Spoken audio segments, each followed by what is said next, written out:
Varicose veins కి సరైన చికిత్స కోసం సంప్రదించండి ఎవిస్ హాస్పిటల్. రమగారు, లోదుస్తులు నైట్లు వేసుకోకూడదు, ఎక్కువసేపు వేసుకొని ఉండకూడదు అలాంటివి మనం వింటూ ఉన్నాం ప్రజెంట్. అయితే పిల్లలకి నైట్ పడుకునేటప్పుడు కొంచెం లూజ్గానే వేసి పడుకోబెడతాం. వాళ్ళకి ఇన్నర్స్ అవి కొంచెం వేయకుండానే ఉంటాం. కొంచెం ఒక 10 ఇయర్స్ లోపు, 10-11 ఇయర్స్ లోపు అయితే ఆడపిల్లలకైనా మగపిల్లలకైతే లోదుస్తులు అంటే కొంచెం తక్కువే ఉంటాయేమో. ఆడపిల్లలు అనేసరికి పైన బనియన్ వేస్తాం, కింద డ్రాయర్ డ్రైయర్ అలాంటివి వేస్తాం డే టైము. నైట్లు అయితే తీసేస్తాం కదా. అసలు నిజంగా తీసేసేయాలా? బ్లడ్ సర్క్యులేషన్కి అది నిజంగా ఇబ్బంది అవుతుందా? ఇది ఒకటి నా ప్రశ్న.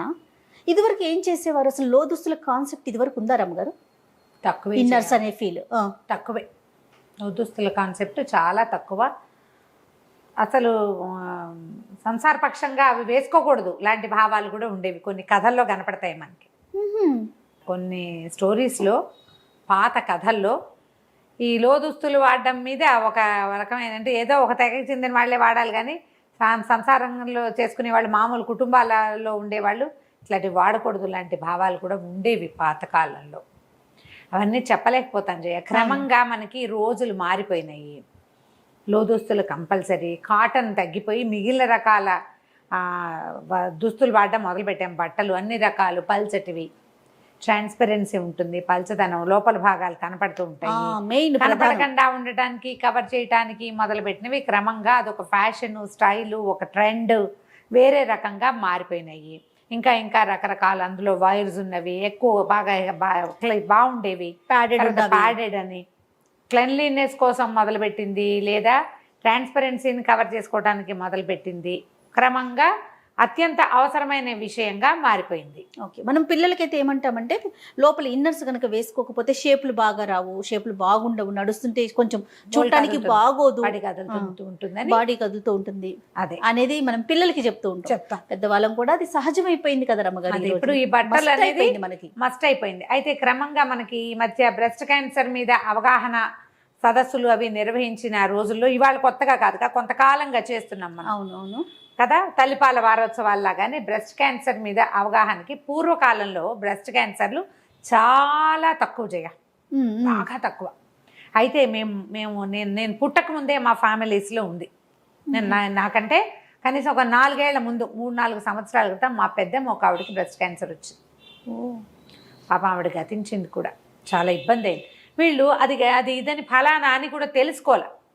పిల్లవాడి తల తగిలింది పాలు తాగేటప్పుడు, అదేదో గడ్డగా అయ్యిందని భావించారు. క్రమంగా అది విపరీతమైపోయింది. వాళ్ళిద్దరు సిస్టర్స్, మా పెద్దమ్మలు. చిన్న ఆవిడ గతించారు. చాలా హెల్దీ, చాలా బాగుండేవారు. పెద్ద జుట్టు, చాలా బాగుండేవారు, చక్కగా ఉండేవారు మనిషి. 5-6 పిల్లల తర్వాత మామూలుగా ఏమనుకుంటామంటే, మనం పాలిచ్చిన తల్లులకి క్యాన్సర్ ముప్పు తక్కువగా ఉంటుందన్న ఒక ఐడియా కూడా ఉంటుంది. పాలిచ్చిన తల్లులకి క్యాన్సర్ ముప్పు తక్కువగా ఉంటుందని ఇదివరకటి వినేవాళ్ళం. అవును చెప్పేవాళ్ళు. అందుకని పిల్లలకి పాలు ఇవ్వడం మస్ట్. 1-2 ఏళ్ళు పాలిచ్చిన తర్వాత ఇంకొక సంతానం కలిగితే మళ్ళీ చివరి దాకా, ఆఖరి పిల్లలు 3-4 ఏళ్ల దాకా ఫీడింగ్లో ఉండేవాళ్ళు. అదొక పంథా ఉండేది. వాళ్ళకి ఇది రాదని ఒక భావన ఉండేది. కానీ మా పెద్దమ్మ విషయంలో ఆవిడకి 6 సంతానం తర్వాత కనపడింది. 6వ అబ్బాయి అప్పుడు. ఆవిడ పోయాక మా ఇంకో పెద్దమ్మ, ఆవిడ మాత్రం ఆ రోజుల్లో రేడియేషన్ కరెంటు పెట్టడం అనేవాళ్ళు చేయ, దాని పేరు అదే. చాలా ఏళ్ళ దాకా మేము తర్వాత తెలుసుకున్నాం అది రేడియేషన్ ఇచ్చి ఉంటారు అని. కరెంటు పెట్టించుకున్నారు ఆవిడ, ట్రీట్ చేయించారు ఆవిడకి. ఆవిడ చాలా సంవత్సరాలు, మా ఇంకో పెద్దమ్మ, రావంజ పెద్దమ్మ అంటే, ఆవిడ చాలా సంవత్సరాలు చక్కగా హెల్దీగా జీవించారు. ఆవిడకి ఏం ప్రాబ్లం రాలేదు. ఈ 2 కేసులు తప్ప ఇంకా అసలు మేము ఎవరిని వినలేదు. ఇటీవల కాలంలో మన సర్కిల్స్లో, క్లోజ్ విసినిటీ, మన పక్కిళ్లలో ఒక సహజమైన విషయంగా బ్రెస్ట్ క్యాన్సర్ కనపడుతోంది. దీనికి కారణము మాకు తెలిసిన ఒక డాక్టర్ మేడం ఎప్పుడో కబుర్లు చెప్పుకున్నప్పుడు ఆవిడ ఏం చెప్పారంటే, అసలు పిల్లలే లేరు ఇప్పుడు, ఫీడింగు లేదు. తర్వాత విపరీతంగా మనం టైట్గా ఉండే బట్టలు వేసుకోవటం, మన బ్లౌజులు, ఆడవాళ్ళ దుస్తులు కారణం అవుతున్నాయి ఒకటి. తర్వాత ఇంకా మనకి కార్సినోజెనిక్ ఐటమ్స్ మనకి చాలా ఉన్నాయి. అన్నీ ప్రతి వస్తువు క్యాన్సర్ కారకంగానే ఉంటుంది. చెప్పలేకపోతున్నాం మనం. అవును ఫలానా ఇదే కారణము అని వాళ్ళు కూడా చెప్పలేరు. ఇవి కారణాలుగా ఉన్నాయి అని మనం చాలా రకాల సదస్సుల్లో, పేపర్స్లో న్యూస్ల్లో చూస్తూ ఉంటాం. డాక్టర్స్ ఏదైనా ఒక సందర్భంలో ఒక డాక్టర్ మేడం ఎవరైనా మాట్లాడినప్పుడు మనం వింటుంటే ఇవి క్యాన్సర్ కారణం కావచ్చు అని. ఆ కావచ్చులో ఇన్నర్స్ కూడా ఉన్నాయి. ఆ క్లారిటీ ఉంది ఖచ్చితంగా. ఈ ఇన్నర్స్ని తాత్కాలికంగా మనం బయటికి వెళ్ళేటప్పుడు మాత్రం వాడి, ఇంట్లో ఉన్నప్పుడు వేసుకోకుండా ఉండడం చాలా మంచిది. మనకి భారతీయ చర్మానికి, భారతీయుల శరీర తత్వానికి గాలి కావాలి. గాలాడుతూ ఉండాలి మన బట్టలు. మనం చీర అందుకు కట్టుకుంటాం, వదులుగా ఉంటుంది చీర. గమనించండి, ఇప్పుడు మనం చూస్తున్నాం 9 స్టెప్పులు పెట్టి ఇట్లా టైట్గా కట్టుకుంటారు. అసలు ఆ చీరలో రా పిల్లలు రోబోల్లాగా కదులుతారు. నేను కదిలేటప్పుడు ఎప్పుడైనా నీకు అట్లా కనిపించిందా? ఫ్రీగా కదిలేలాగా కట్టుకోవాలి. టైట్గా బ్లౌజు ఇలా జబ్బల దగ్గర ఇలా పట్టుకుని ఉండిపోయేలాగా టపటపలాడుతూ బ్లౌజులు. తర్వాత ఏమో చీరని బిగువుగా కట్టేసుకోవటము మన సిస్టమ్ కాదు. మనకి ఏదైనా ఒక పని మనం చేస్తున్నాము, పురాతన కాలం నుంచి చేస్తున్నాము అంటే మీరు దయచేసి గమనించండి. పాత వాటిని నేను సమర్థించడము, కొత్త వాటిని తెగనాడటము నా ఉద్దేశం కాదు. క్లియర్గా చెప్తున్నాను ఈ మాట. పాత పద్ధతులన్నీ కూడా మనకి శరీరానికి సౌఖ్యము, ఆరోగ్యాన్ని చేకూర్చే వ్యవహారాలుగానే ఉన్నాయి. మగవాళ్ళు ఎప్పుడు ధవతలు, లుంగీలు, పంచలే ధరించేవాళ్ళు. మన పెద్దవాళ్ళు మన వాతావరణ పరిస్థితులకి, మన ఆరోగ్యానికి, మన శరీర ధర్మానికి తగిన విధంగానే అన్ని రూపొందించారు. అంతే కదా రమ్మగారు? కదా, అవును కదా. ఇప్పుడు అందులో మగవారికి ఏంటి, వాళ్ళకి శరీరం వేడెక్కిపోకూడదు.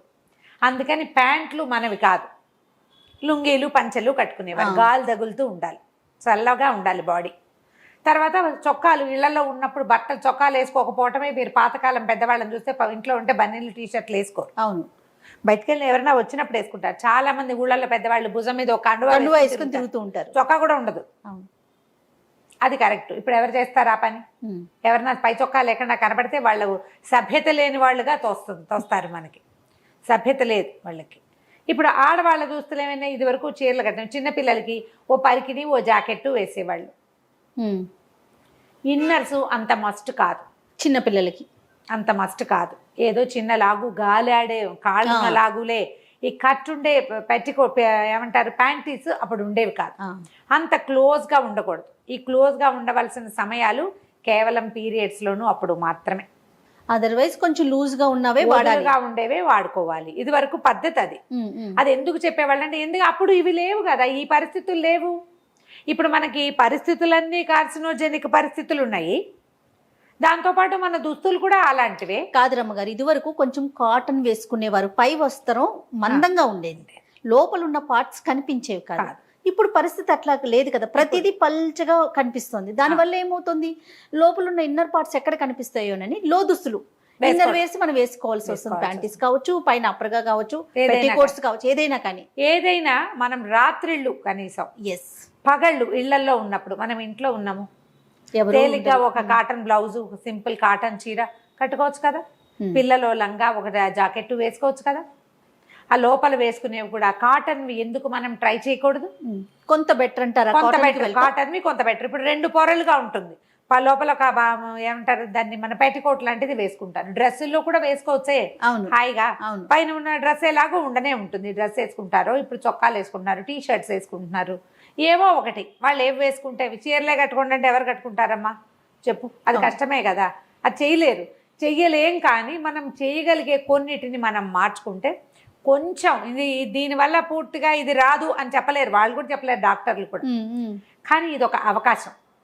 నైట్ మాత్రం మాక్సిమం లూజ్గా వదులుగా ఉండేవే కానీ గాలి ఆడేవి వేసుకోవాలి. కానీ ఇన్నర్స్ టైట్గా ఉండేవి, లోపల భాగాల్ని బిగువుగా పట్టి ఉంచేవి, కదలికలకి వీలు లేకుండా ఎలాస్టిక్ ఒరుసుకుపోయేలాగా ఇలా వేసుకోవద్దు. ఇట్లా వేసుకోకూడదు. పిల్లలకి వేయబోకండి. చిన్నపిల్లల్లో కూడా ఇవాళ రేపు చాలా రకాల సమస్యలు కనపడుతున్నాయి. ఈ స్కిన్ ర్యాషెస్ వస్తాయి, ఎలాస్టిక్స్ సూట్ కావు, కొంతమందికి దాన్ని ఏమంటారు ఆ హౌజరీ మెటీరియల్ కూడా సూట్ కాదు. ఇప్పుడు కొత్త రకాలు వచ్చినాయి, ఇందులో కూడా ఎలాస్టిక్ లేని రకాలు. అవునవును, ప్యూర్ కాటన్లోనే కొంచెం హౌజరీ టైప్లో చేస్తున్నారు, అవి ప్రిఫర్ చేయండి. 1కి 2 వేసుకుంటే అంత కదలిక కనపడకుండా ఉంటుంది.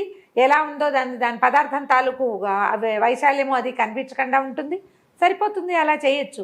ఈవెన్ పెద్దవాళ్ళు కూడా అది ప్రిఫర్ చేయొచ్చు. ఇది వరకు ఏం చేసేవాళ్ళు, ఏదో కాటన్ చెప్తుంది, రవికలు వేసుకునేవాళ్ళు. రవిక అంటే ఐడియా ఉందా మీకు? ముడి వేసుకునేవాళ్ళు. బ్లౌజులకి హుక్స్ ఉండేవి కాదు, క్రాస్ బెల్ట్ ఉండేది కాదు బ్లౌజ్కి. ఫ్రంటా బ్యాకారా? ఫ్రంటే. బ్యాక్ ముడేమో శకుంతల నాటి కాలం నాటివి. ఓకే. స్తనవల్కలం అనేవాళ్ళు దాన్ని. వెనకాల ఇంకొకళ్ళు ముడేయాలి, రెండో వాళ్ళు సహాయం చేసేవి.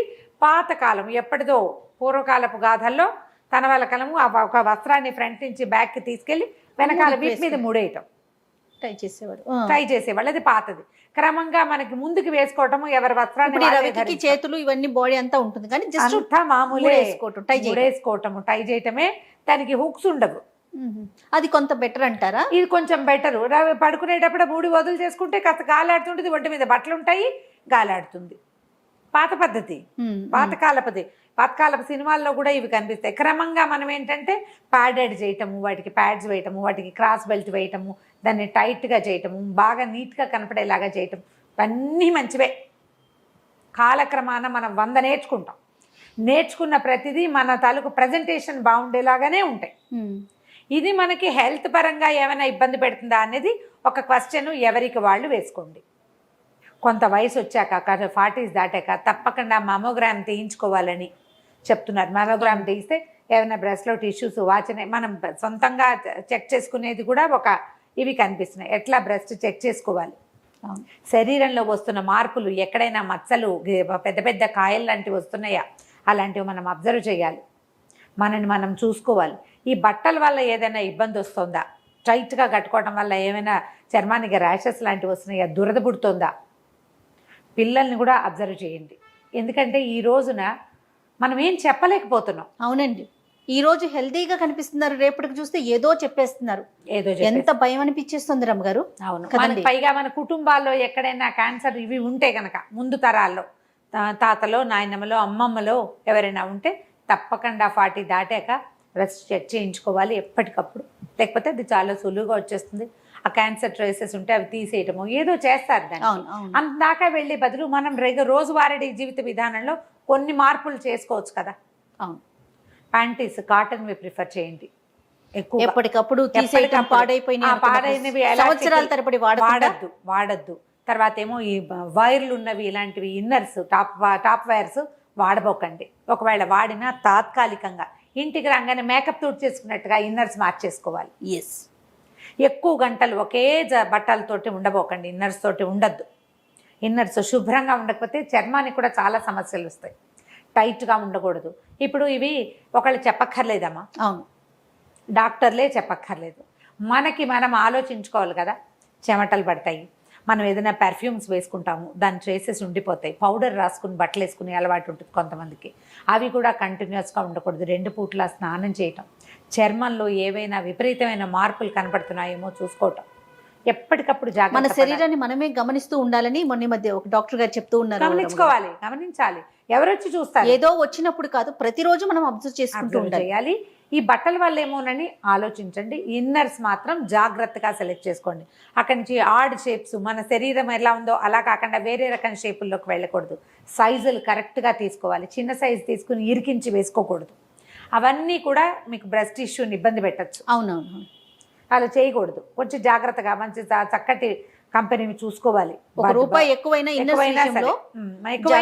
మీరు ఎక్కువ పెట్టినా సరే, ఎక్కువ పెట్టామని పగలు రాత్రి వేసుకోకూడదు. ఇంటికి వచ్చి ఇక మనం బయటికి వెళ్ళాము అని అనుకుంటే బట్టల్ని ఫ్రీగా చేసేసుకోండి. దానివల్ల మీ శరీరం చర్మానికి గాలి తగులుతుంది. ఏవైనా కొత్త రకపు ఇబ్బందులు రాకుండా ఉంటాయమ్మా. ఇది ఒక సెన్సిటివ్ టాపిక్ కాబట్టి ఇన్ని రోజులు మాట్లాడకుండా. అవును రమ్మ గారు, కానీ ఇంకా ఇప్పుడు ఈ రోజుల్లో ఇక అసలు ఈ టాపిక్ డిస్కస్ చేసే ముందు కూడా నేను మీకు ఆఫ్ స్క్రీన్ ఒకసారి అడిగాను రమ్మ గారు, ఇది మాట్లాడదామా? ఎందుకంటే చాలా మందిని చూస్తున్నాం, నైట్లు ఉంచకపోవటం, టైట్గా వేసేసుకోవటం, ఇవన్నీ ఎంతవరకు కరెక్ట్ అనేది. కానీ ఆన్ స్క్రీన్ మాట్లాడచ్చా మాట్లాడుకోకూడదు అనుకున్నప్పుడు మనం అన్ని విషయాలు చాలా చక్కగా మాట్లాడుకుంటున్నప్పుడు చాలా మంచి విషయం కదా ఇది. ఇప్పుడు టైట్గా బట్టలు వేసుకోవాలి మీ తత్వం. బయటకు వెళ్ళేటప్పుడు అట్లా బాగా చక్కగా అంటుకుపోయి ఉండాలి మీ ఉద్దేశం. అది ఇంటికి వచ్చినప్పుడు ఫ్రీ చేయండి. ఎందుకంటే మీ శరీరమే మీ మేట్, అదే మీతో ఉంటుంది. ఎవ్వరు ఉండరు. మీ డ్రెస్ బాగుందని చెప్పిన వాళ్ళు 1/2 నిమిషం కూడా ఉండరు. మీ శరీరం దానిపై మొయ్యాలి ఆ కష్టాన్ని. అంత కష్టపెట్టబోకండి శరీరాన్ని. కొంచెం కాస్త గాలి ఆడేలాంటి బట్టలు వేసుకోండి. ఇన్నర్స్ తోటి జాగ్రత్త. రైట్. థ్యాంక్ యూ రమ్మ గారు. నమస్తే. నమస్తే.